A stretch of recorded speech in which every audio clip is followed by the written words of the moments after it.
Hola, estamos para compartir, sí, Romero. Y Pato Brusa. Hoy está con nosotros en nuestra casa Pablo Cunzolo. Él es consultor y conferenciante internacional y especialista en neurocomunicación.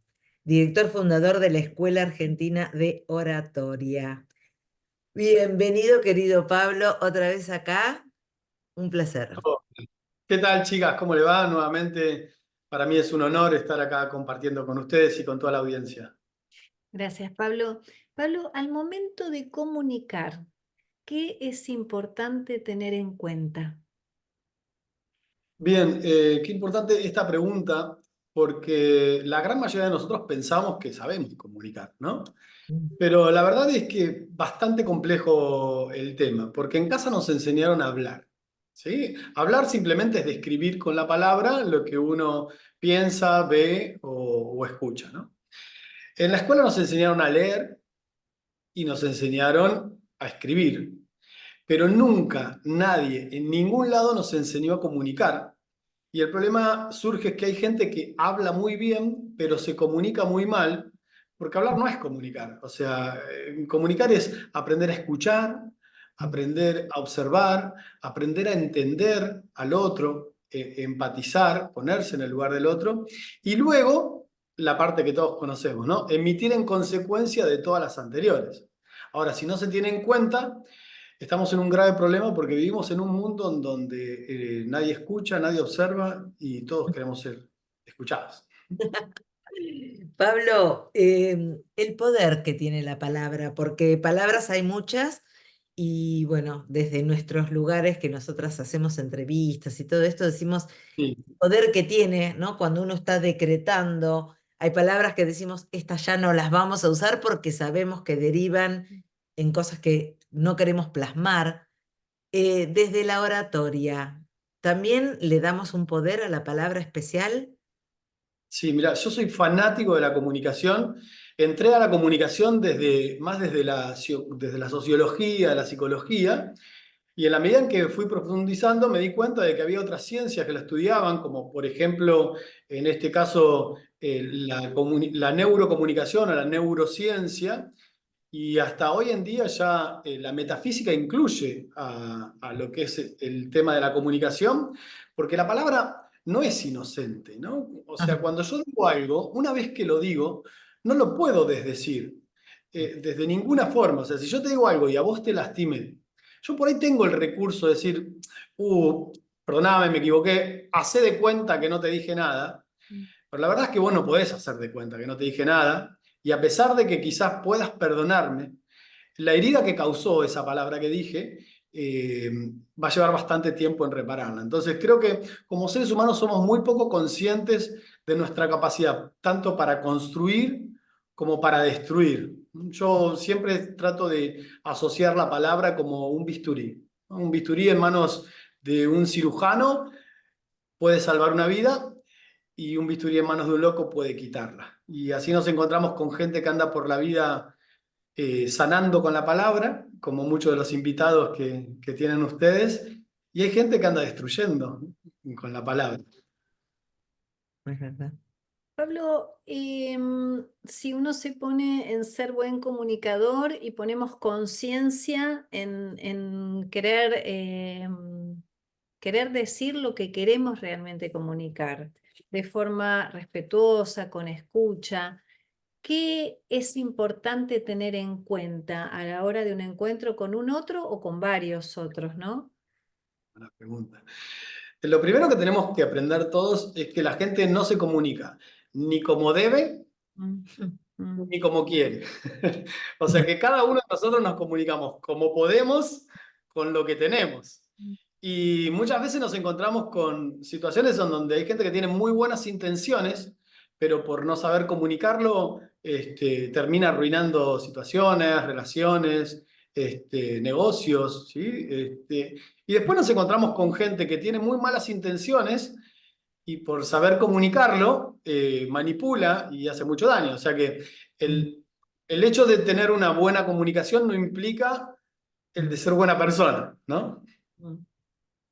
Bueno, pero Entonces, como unos tips. Claro. Nosotras, por ejemplo, en nuestro caso, si queremos comunicar mejor, si queremos poder lograr decir en coherencia lo que queremos comunicar, algo a tener en cuenta.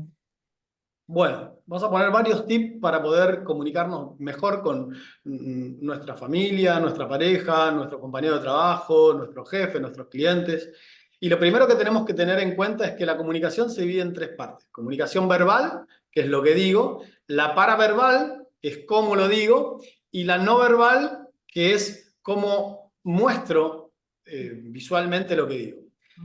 La comunicación verbal representa tan solo el 7% de mi comunicación, ¿sí? Es muy poquito. De hecho, la gran mayoría de nosotros terminamos teniendo conflicto con los demás porque le damos mucha atención a lo que menos importa.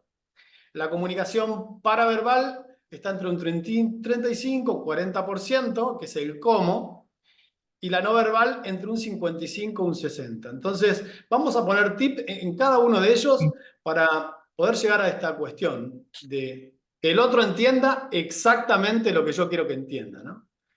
En la comunicación verbal tenemos que tener en cuenta tres cuestiones. Primero, tengo que hacerme la pregunta de ¿qué es lo que quiero conseguir con lo que voy a decir? Y si esa respuesta todavía no llegó a mi mente, más vale hacer silencio, porque el silencio es parte de la comunicación. Hay gente que habla sin pensar y no toma, digamos, noción de las consecuencias. Por ejemplo, esa gente que dice, mira, yo soy sincero y digo las cosas como son, al que le guste bien y al que no tan bien. Bueno, esas personas que llevan la bandera de la sinceridad extrema en realidad son personas no empáticas, que no tienen en cuenta que las personas que interactúan con ellas tienen emociones y sentimientos con el otro. Entonces, si lo que vas a decir no construye, lastima o no tiene ningún tipo de condición, más vale hacer silencio, porque luego vamos a ver cómo impacta todo esto también en nuestra propia vida. Una vez que tenemos bien en claro qué decir, lo segundo es a quién se lo decimos, porque cada uno de nosotros es único e irrepetible. Esto es súper importante, porque fíjate que nosotros como argentinos tenemos a disposición más de 105.000 palabras disponibles en nuestro diccionario, ¿no? La Real Academia Española. Y la gran mayoría de nosotros tan solo utiliza entre 600 y 700 palabras, o sea que dejamos más del 99,5% fuera de nuestro vocabulario, ¿no? Yo tengo una broma en las charlas, digo, tenemos más de 100.000 palabras disponibles y a todo le llamamos coso, ¿no? Y nos entendemos. Entonces, yo puedo decir que, por ejemplo, te lo voy a decir de dos formas posibles, que este programa está re piola para conseguir laburo, o puedo decir que este programa es condición sine qua non para poder insertarse dentro de un exigente mercado laboral en un mundo globalizado, ¿no? Yo me pregunto, ¿qué está bien dicho y qué está mal dicho? La verdad es que la respuesta la va a dar el que lo está escuchando. Entonces, acá viene esta cuestión de empatía, de aprender a escuchar, de aprender a ponerse en el lugar del otro, y no hablar como... Hay una frase que dice, trata a los demás como te gustaría que te traten. Yo voy más allá y digo, trata a los demás como le gustaría que le traten a los demás, preguntá cómo le gusta a los demás que le traten, y a partir de ahí darle al otro o hablarle al otro como lo entiende el otro. Eso es súper importante. A pesar de que todos hablamos el español castellano, cada uno habla su propio idioma y ese aprender a escucharnos es súper importante. Y por último, no menor, en comunicación, cuanto más hablas, menos comunicas, y cuanto menos hablas, más comunicas, ¿no? ¿Qué quiere decir esto? Que acumular palabra no es sinónimo de comunicar mucho. De hecho, todos tenemos en nuestra familia o en el grupo de nuestros amigos alguien que habla mucho, ¿no? Que no para de hablar, no para, no para. Imagínate que esa persona viene caminando, ¿no? 30 metros, todavía no llego acá. Nosotros qué decimos, uy, mirá, ahí viene el gran comunicador. No, ¿no? Decimos, uy, mirá, ahí viene esa persona que habla un montón. Bueno, nuestro cerebro tiene la capacidad en una interacción bipartita o tripartita de mantener atención en forma sostenida no más de 4 minutos. O sea que si alguien me habla más de 4 minutos en forma sostenida, mi cerebro se va a desconectar de la conversación y se va a ir a Narnia, ¿no? Va a empezar a decir, bueno, ¿cuánto estará el dólar hoy? Mañana que voy a cocinar, lloverá más tarde. No se desconecta porque no tiene esa capacidad de mantener la atención si no interactúa. Entonces, claro, la persona que habla mucho, en realidad habla mucho porque no se siente escuchada. ¿Sí? Esto es importante saber, que la persona dice, bueno, como, imagínate, como no me escucha, le voy a tirar 1000 balas a ver si le entra una, ¿no? Eso es la estrategia de la persona que habla mucho. Y la verdad es que el que no escucha, no escucha porque le hablan mucho, entonces se transforma en un círculo vicioso. ¿Cómo solucionar esto? Mira, si de pronto te encontrás en el grupo de las personas que hablan mucho y no te sentís escuchada, la solución es hablar menos, ¿no? Es ser más concreto. Y si te encontrás dentro de las personas, de las víctimas, de las personas que hablan mucho, entendé que la persona que te habla mucho porque vos le estás mostrando con tu comunicación no verbal que no la estás escuchando. Entonces, para que la otra persona te hable menos, tenés que conectar de una forma más eficiente y demostrarle que la estás escuchando. De forma gradual y progresiva, no de un día para el otro, esa persona que habla mucho va a empezar a hablar cada vez menos, ¿no? Porque siempre las interacciones son de a dos. Entonces ya tenemos esos 3 puntos que son súper importantes. ¿Qué quiero? ¿De quién lo quiero? ¿Y cuál es la forma más concreta de decirlo? Y con eso ya lo que vamos a lograr es mejorar notablemente la comunicación. Gracias. Me encantó. El cómo, ¿no? Porque El cómo es, imagínate, estamos hablando de ya el cómo es el 7 veces más importante que el qué, ¿no? eso. Dentro de lo que es el cómo aparecen 4 factores. La velocidad de mis palabras, el volumen de mis palabras, el tono de mis palabras y el registro de mis palabras. Eso es lo que le da los matices. Viste que hay una frase que dice, no importa lo que digas, lo que importa es cómo lo digas.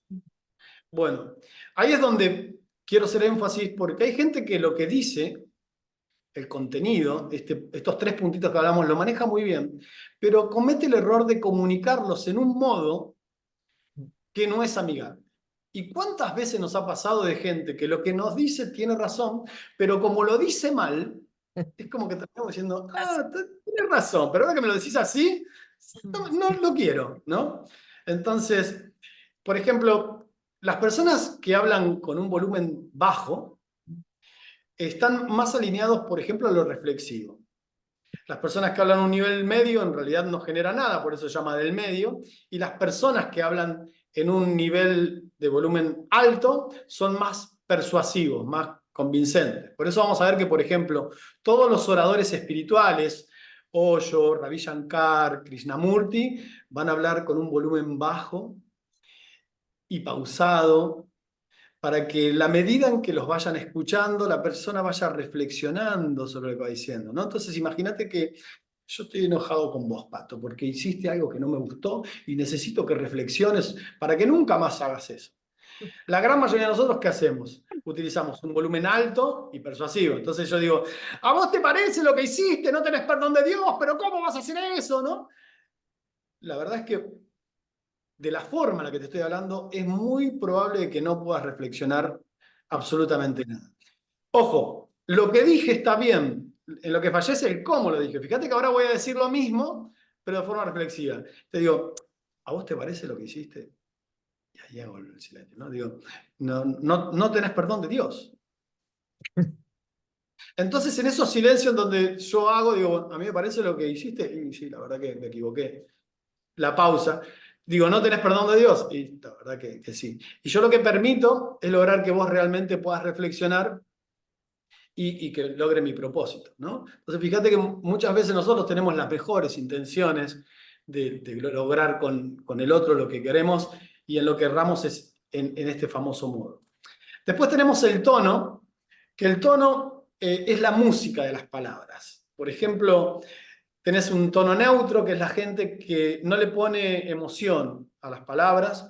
Un tono, vamos a decir, autoritario, que son las personas que imponen con la palabra. Un tono de víctima, son personas que generan victimización y lástima cuando hablan, y por ejemplo vamos a poner otro, un tono carismático. Entonces vamos a poner, que digo, bueno, Sil, la frase va a ser, Sil, ¿me alcanzás el micrófono, por favor? Primero lo vamos a decir neutro, después vamos a decirlo imperativo o autoritario, después vamos a decirlo víctima y después en carismático para que todos veamos que a pesar de que la frase es la misma, el impacto psicoemocional es completamente diferente. Entonces, primero neutro.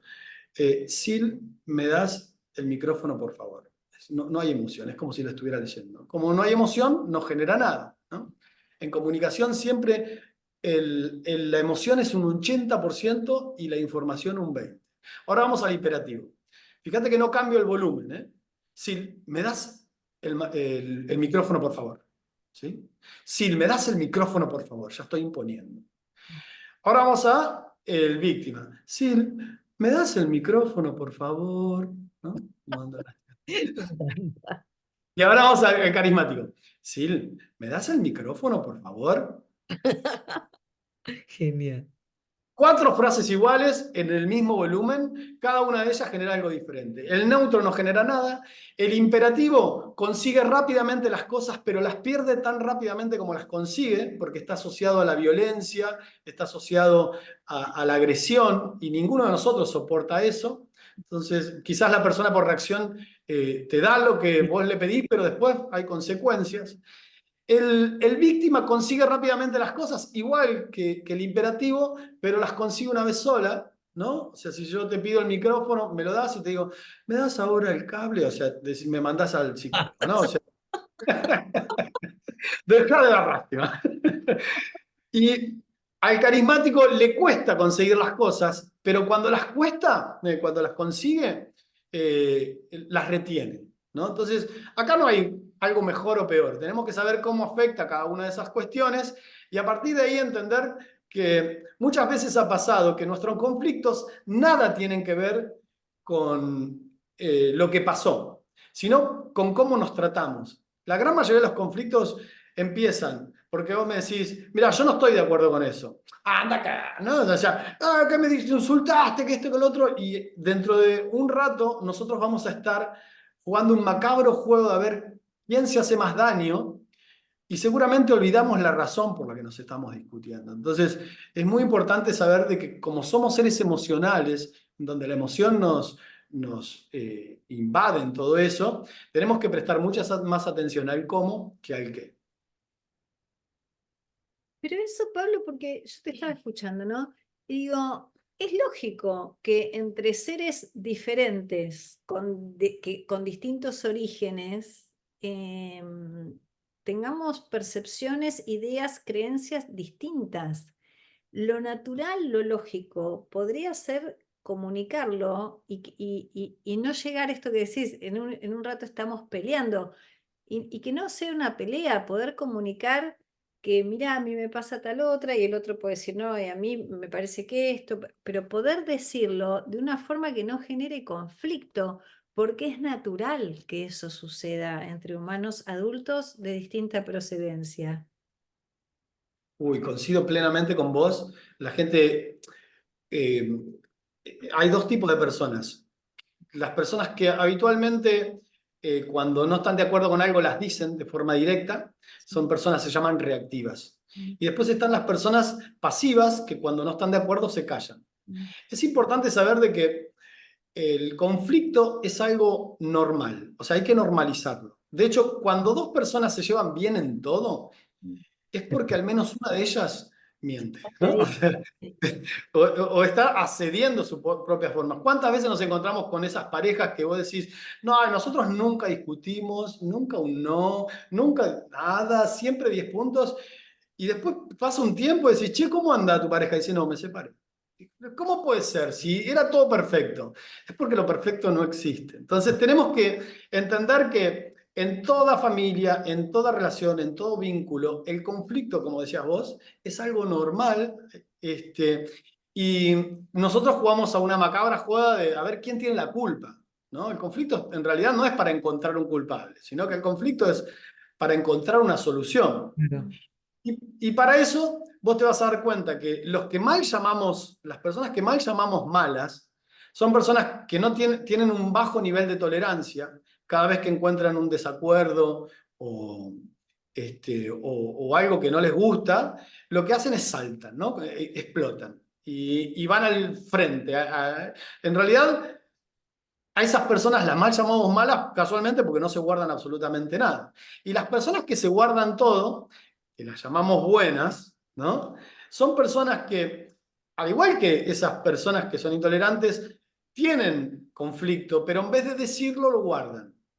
Lo guardan, lo guardan, lo guardan, lo guardan, lo guardan y un día explotan, ¿no? Vos fíjate que las personas que son conflictivas, a veces te están peleando algo muerto y a los 2 minutos te dicen, bueno, vamos a tomar unos mates.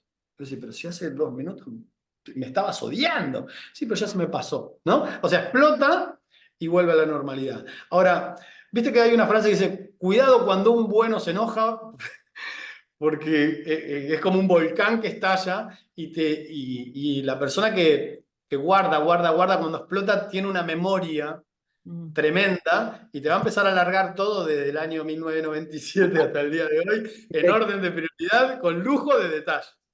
Entonces, lo ideal es que explotar a cada rato está mal y no explotar está mal. ¿Qué podríamos hacer a diferencia de eso? Es empezar, como vos decís, a discutir, a entender de que yo tengo un punto de vista, vos tenés otro punto de vista, y el objeto acá es no pelearnos a ver quién tiene razón y quién está equivocado, sino escucharnos, entender nuestro punto de vista y tratar de llegar a un acuerdo, ¿no? Ese es el gran desafío de la comunicación asertiva o la comunicación no violenta que hoy se está Claro, trabajando siendo y violento. que está importantísimo porque, bueno, nos estamos dando cuenta de que la vía de la violencia y la vía de la agresión ya es parte del pasado, ¿no? Las nuevas generaciones nos están mostrando eso. Pablo, esto no roza también, te digo, como yendo al otro lado, a la manipulación. Digo, bueno, yo manejo toda la comunicación, sé lo que quiero de vos, cómo lo voy a conseguir, y entonces te voy llevando y diciendo, porque conozco todo, el ritmo, esto, y estoy manipulándolo. Mirá qué buena, qué buena frase esta de manipular. Porque cuando yo dicto mis cursos de comunicación, dejo muy bien en claro que manipular y persuadir es la misma herramienta, ¿no? Lo que cambia es la intención de quien la utiliza. Una persona que manipula utiliza herramientas de persuasión para conseguir del otro, en contra de su propia voluntad y en su perjuicio, una ventaja. ¿Sí? Entonces te estoy manipulando porque quiero obtener algo de vos en contra de tu propia voluntad y sé que esto te genera un perjuicio.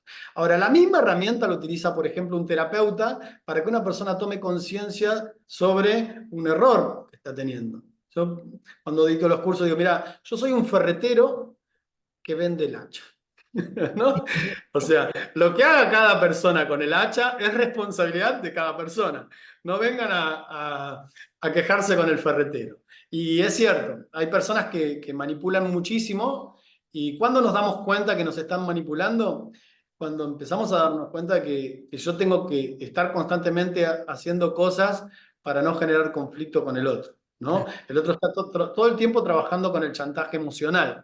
Claro. Este, Mm. y algo que es muy interesante, el tema de la detección prematura de manipuladores, es que el manipulador empieza con mucho halago. ¿No? O sea, los manipuladores primero lo que hacen es apropiarse de la autoestima de sus víctimas y tratan de decirle a la víctima más cosas lindas de las que esa persona podría decirse a sí misma. ¿No? Entonces yo vengo, esto en cierta medida desde el punto de vista técnico, se llama bombardeo de amor, ¿no? Te digo, qué linda que estás, qué divina, pero ya es exagerado, Sí, sí. exagerado, exagerado. O sea, te obnubila, te obnubila. Y te mantiene un tiempo eso hasta que te atrapa. Una vez que el manipulador te atrapa, vas a detectar de que esa persona un día te dice cosas lindas y otro día no. Se llama intermitencia. Un día te adora y el otro día desaparece. Un día te dice cosas lindas y el otro día te dice cosas feas. Entonces, la persona, la víctima, que estaba acostumbrada a ese bombardeo de amor, empieza a necesitarla y a demandarla. Y como a veces la tiene, a veces no, empieza a maltratarse a sí misma en pos de dar el otro. Y después, cuando pasa un tiempo en donde el manipulador envía, digamos, halagos y después críticas, saca el halago por completo y empieza solamente con la crítica para reventar la autoestima de la víctima. De manera tal de que la víctima sienta de que no es nada ni nadie sin el manipulador. ¿Sí? Y ahí es donde muchas veces, lamentablemente, hemos visto, ¿sí?, de gente, víctimas de manipuladores, que terminan defendiendo a sus agresores, ¿no? Por esa dependencia, que quedan verdaderamente atrapados. De hecho, yo hace varios años que estoy apoyando una ley que se está dando acá en Argentina, va a ser el primer país en el mundo para la detección temprana de víctimas de manipuladores, de narcisistas y de psicópatas integrados, que son personas que están integradas a la sociedad, que están al lado nuestro, ¿no? O sea, que comparten cotidianamente las cosas y que no pueden ser detectados si no es a través de sus víctimas. O sea, vos hablás con ellos y son personas encantadoras, maravillosas, ¿sí? Pero bueno, lo que hacen es enroscan y a partir de ahí las tienen. Por eso es importante también tomar conciencia de todas estas cuestiones, de que la palabra, como decía hoy, no es inocente. Puede llevarnos a un paraíso o a un infierno. Pablo, en este punto que tocaste, que nos parece muy importante, ¿qué forma dijiste recién que no se pueden detectar a simple vista, pero qué cosas tener en cuenta para estar alertas ante una posible persona manipuladora? O sea, ¿qué cosas son luces rojas que se nos encienden? Bien, en primera instancia, lo más importante es este bombardeo de amor excesivo, ¿no? A todos nos pasa que cuando conocemos a alguien, siempre está ahí, estamos obnubilados y decimos cosas. Pero los manipuladores son muy exagerados, tremendamente exagerados, lo hacen todo el tiempo, ¿sí? Y de todas formas. No es que cada persona que halaga va a ser un manipulador, por supuesto, pero sí ya esa cuestión, cuando la vemos de forma exagerada, tener en cuenta. Y después, cuando empieza el famoso chantaje emocional, que tiene que ver, o sea, estas personas en realidad tienen una autoestima muy baja, ¿no? O sea, se creen muy poca cosa y tratan de buscar personas que brillan, personas exitosas, de hecho, porque tratan como de apropiarse de eso, ¿no? Porque tienen la intención de que si yo estoy apagado y estoy al lado de una persona que brilla, voy a brillar con esa persona. Cuando pasa el tiempo y me doy cuenta que esa persona no me dio el brillo que quería, lo que busco es apagar su brillo para que no deje en evidencia mi oscuridad, ¿no? Entonces, siempre que nos encontremos con una persona que no nos deja ser nosotros mismos, en lo cual tenemos que renunciar a nuestra propia forma de ser, ¿no?, de una forma relevante, ¿no? Por lo general, estas personas nos aíslan de toda la gente que queremos.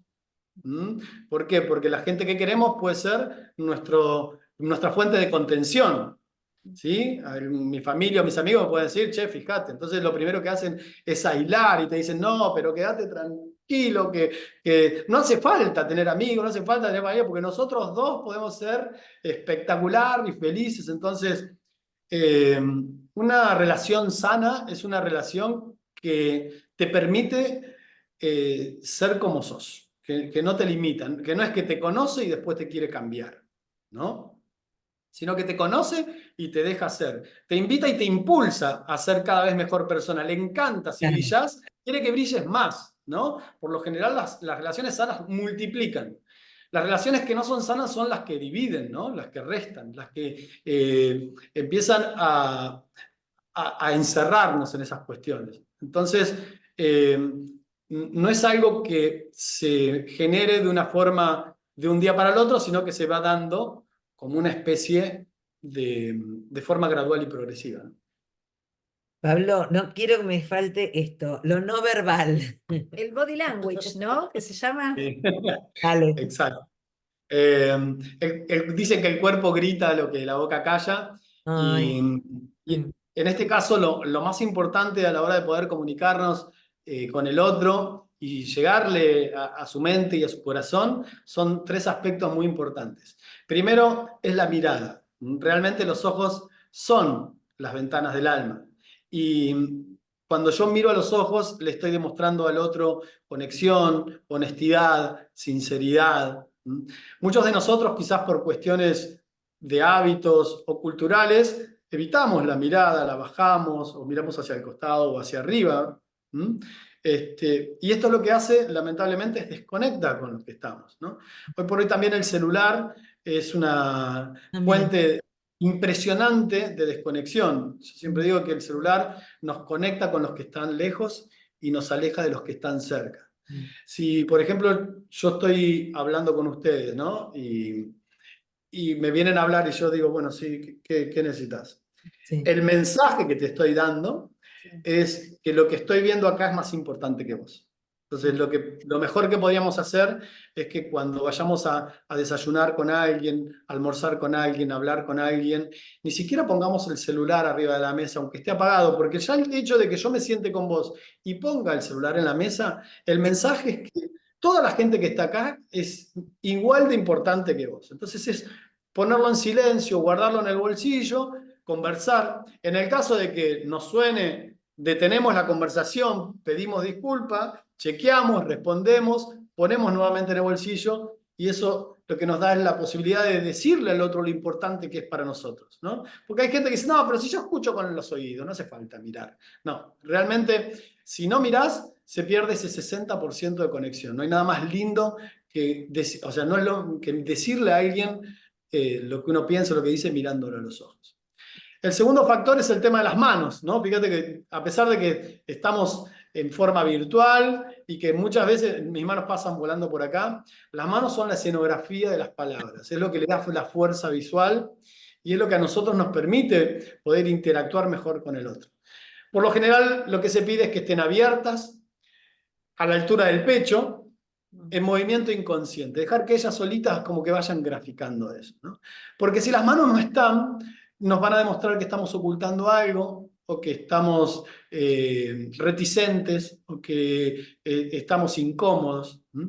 Las manos en el bolsillo es soberbia, por ejemplo. Los puños cerrados tiene que ver con tensión, ¿sí? O autocontención, que me estoy conteniendo o reprimiendo. El dedito es el famoso dedito acusador, ¿no? Siempre lo digo en broma a veces en las charlas, digo, si vos conoces a alguien y en la primera cita te empieza a hablar y riéndose, dice, no, lo que pasa, y bueno, o sea, ¿sabés cómo te va a tener en 2 meses?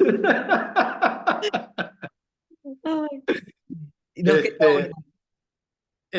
Frotarse las manos o el anillito o jugar con algo es ansiedad, ¿no?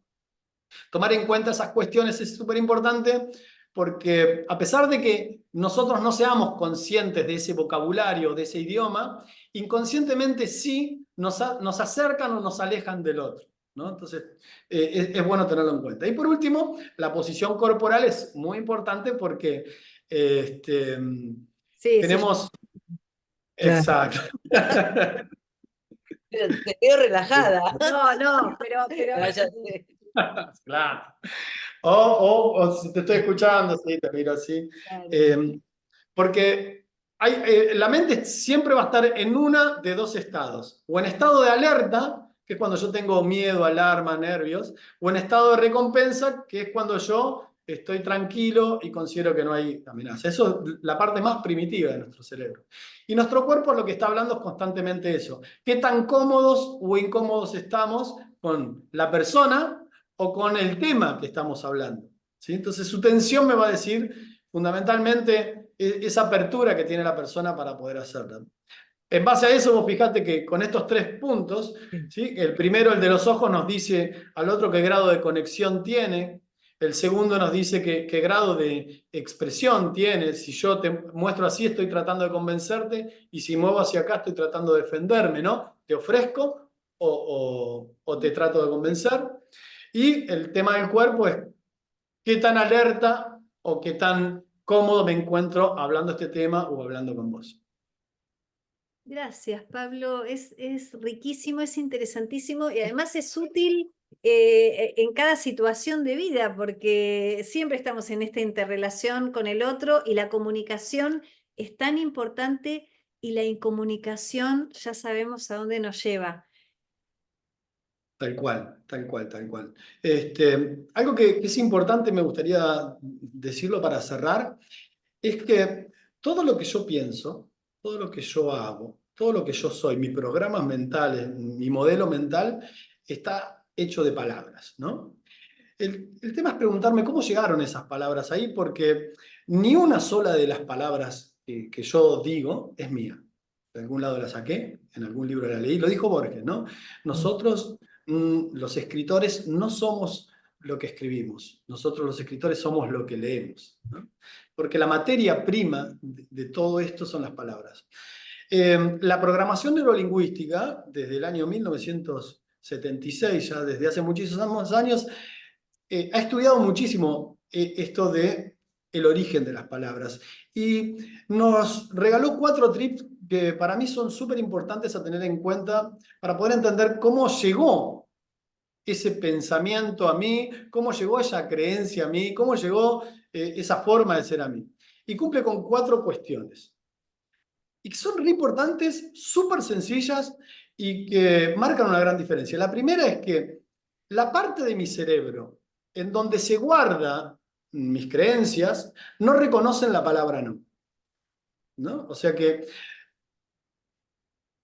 cuando yo te digo que no pienses en un elefante, tu cerebro lo que necesita es traer el elefante y después negar. Entonces, muchas veces nosotros, sin querer, ¿sí?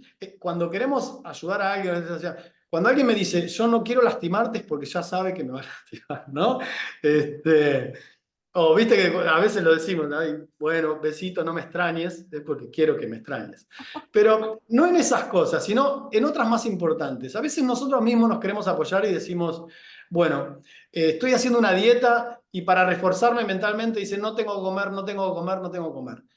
Lo cierto es que cada vez que nombro la palabra de comer, me estoy acordando que tengo que comer y me estoy autotorturando sin darme cuenta, ¿no? O estoy haciendo un duelo tratando de olvidar a mi ex y digo, bueno, no tengo que olvidarme de Rosita, no tengo que olvidarme de Rosita, no tengo que olvidar. Cada vez que nombro a Rosita, yo me estoy acordando de Rosita y lo que estoy haciendo es extendiendo el duelo. Entonces, es importante que todos sepamos que para poder solucionar algo no nos tenemos que enfocar en el problema. No nos tenemos que enfocar en lo que no queremos, sino que lo que tenemos que hacer es buscar lo que sí queremos y enfocarnos ahí, ¿no? ¿Cuántas veces le ha pasado, seguramente a los oyentes que nos están escuchando, la gente, por ejemplo, fuma, siempre viene un familiar que nos quiere y dice, ay, fumar te hace mal, ¿no? Y la persona que fuma ya lo sabe. O sea, pero en vez de darle ganas de dejar de fumar, o sea, termina diciendo, bueno, guardame que voy al patio a prender un cigarrillo y después vuelvo. O sea, le terminaste dando ganas de fumar. Entonces, si yo estoy haciendo una dieta, no tengo que pensar en no comer, sino que lo que tengo que hacer es pensar en comer sano, por ejemplo, o en hacer ejercicio. Si yo quiero dejar de fumar, no tengo que pensar en que no tengo que fumar, porque me estoy autotorturando, tengo que pensar en hacer vida sana, en salir al aire libre, ¿no? Y así constantemente con todas y cada una de las cosas. El segundo punto es que nuestra mente no conoce o no reconoce la diferencia entre lo real y lo imaginario. O sea, procesa de igual forma todo lo que vemos, escuchamos, tocamos y vemos de forma real con todo lo que imaginamos, ¿no? Por eso de ahí viene esta cuestión de mucho cuidado con lo que te imaginas, porque lo terminás creando, ¿no? Esto tiene una cuestión lingüística que tiene que ver con el yo creo, ¿no? Si nosotros volvemos a la primaria y Eh, y tomamos el verbo creer en primera persona. Verbo creer es yo creo. Si luego tomamos el verbo crear en primera persona, tiempo presente, yo creo también. Entonces, cada vez que yo digo yo creo de creer algo, en realidad mi cerebro lo está creando. Y acá es donde un poquito se cruza la ciencia y la PNL con la metafísica, ¿no? Esto de que creer realmente es crear. Que no es algo estrictamente espiritual, sino que también, hoy por hoy, también está corroborado científicamente. Y tenemos que ver que todo lo que nosotros vemos en televisión, por ejemplo, mi mente lo toma como una realidad absoluta, aunque sea una película, por ejemplo, o una serie. Que si alguien me cuenta que José es malo, aunque yo no lo conozca a José, yo ya lo hice malo a José por el solo hecho de que alguien me contó. Entonces, eh, es importante tener en cuenta de que siempre nosotros decimos, bueno, cuando las cosas cambian, voy a cambiar. Y en realidad funciona al revés. Es hasta que vos no cambies, nada en tu vida va a cambiar. De hecho, me pasó hace poco, me encontré un chico, lamentablemente, que iba al secundario conmigo, era el facha, ¿viste? Que siempre uno en el grupo está el facha.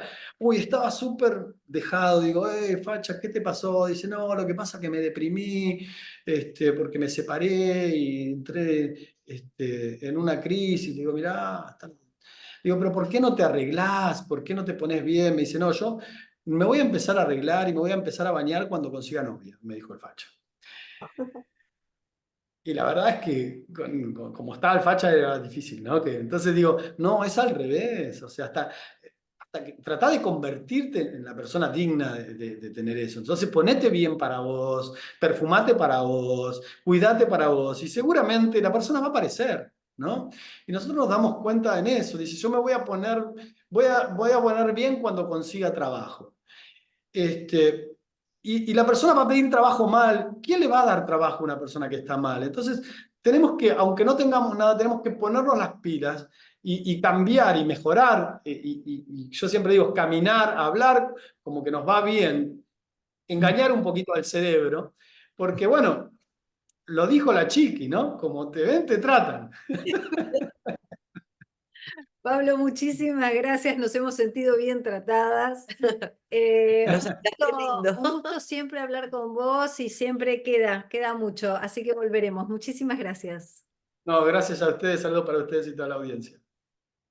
Me quedo acá con un libreto espectacular. Gracias, querido. Besos. Y bendiciones para todos.